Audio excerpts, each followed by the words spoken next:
খুলনা নির্মাণাধীন কর ভবনের ছাদ থেকে পড়ে ৩ নির্মাণ শ্রমিক নিহত হয়েছেন।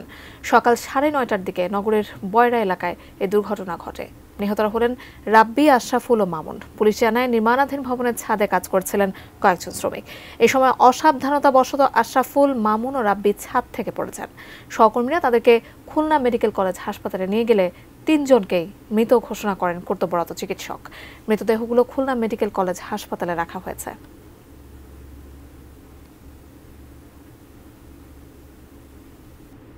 আপনি এতক্ষণ যেমনটি বলছিলেন, অত্যন্ত মর্মান্তিক একটি ঘটনা ঘটেছে খুলনার যে এই নির্মাণাধীন যে কর ভবন, এটি খুলনার বয়রা এলাকায়।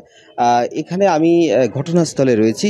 ঠিক আমি যেখানটায় দাঁড়িয়ে আছি এখানেই কিন্তু যে ৩ জন শ্রমিক মারা গেছে তার 2 জন কিন্তু ঠিক এই স্পটেই তারা পড়ে। এবং এখানে যারা প্রত্যক্ষদর্শী যারা ছিলেন তারা আমাদেরকে জানিয়েছেন যে ঘটনাস্থলেই তাদের একেবারে শরীরের যেহেতু এই অনেক উপর থেকে পড়া, তো সে অবস্থায় তারা মনে করছিল স্পটেই তারা মারা গেছে। পরবর্তীতে অবশ্য তাদেরকে যখন হাসপাতালে নিয়ে যাওয়া হয়, সেখানে যাওয়ার পরে কর্তব্যরত ডাক্তার তাদেরকে মৃত ঘোষণা করে। এই 2 জনের 2 জন নিচে পড়েছে, একজন কিন্তু 5 তলার উপরে পড়ে। আর এই যে ভবনটি আমরা একটু দেখানোর চেষ্টা করি, এই যে ভবনটি 10 তলা ভবনের কাজ চলছে।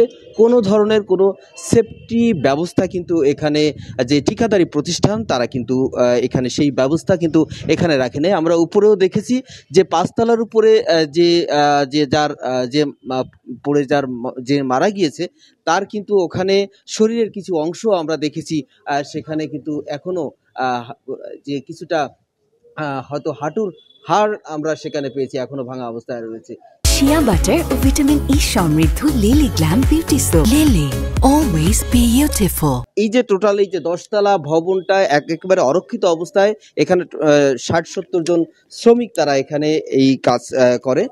তো যখন উপরেই 10 তলায় যখন কাজ করছিল তখন প্রায় 10-12 জন শ্রমিক ওখানে কাজ করছিল, তার থেকে 3 জন শ্রমিক কিন্তু তারা পড়ে যায়। এবং যেহেতু অরক্ষিত অবস্থায় ছিল, কোনো ধরনের সেফটি ব্যবস্থা ছিল না, সে কারণে কিন্তু এই দুর্ঘটনা ঘটেছে। শ্রমিকরা আমাদেরকে অভিযোগ করেছে যে তারা কিন্তু বারবার করে এই ঠিকাদারি প্রতিষ্ঠানের কাছে তারা কিন্তু এই সেফটি ব্যবস্থার জন্য দাবি করে চেয়েছে, কিন্তু তারা কিন্তু এই ঠিকাদারি প্রতিষ্ঠান সে ব্যবস্থা করেনি। এই কাজ যেটা করছে এটা ঠিকাদারি প্রতিষ্ঠান এসএন বিল্ডার্স নামক একটি প্রতিষ্ঠান, এটি খুলনা দৌলতপুরের এবং এটি গণপূর্ত অধিদপ্তরের একটি কাজ।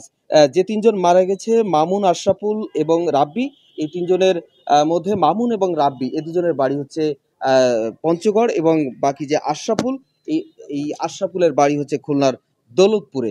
তো এই যে ইতিমধ্যে এই ঘটনায় যে খুলনার যে পুলিশ কমিশনার পক্ষ থেকে এখানে ঘটনাস্থল ভিজিট করেছেন additional police commissioner Tajul Islam. তিনি এসে এখান থেকে ম্যানেজার যে এই প্রতিষ্ঠানে, যে এই ঠিকাদারি প্রতিষ্ঠানের যিনি ম্যানেজার, তাকে ইতিমধ্যে আটক করা হয়েছে। এবং তিনি আমাদেরকে জানিয়েছেন যে এই ঘটনার সাথে যারা জড়িত তাদেরকে আইনের আওতায় আনা হবে। এখন পর্যন্ত আমার কাছে খুলনার যে 3 জন শ্রমিক মারা গেছে খুলনার বয়রা এলাকায় নির্মাণাধীন কর ভবনে, তার সেই ঘটনাস্থল থেকে এখন পর্যন্ত সর্বশেষ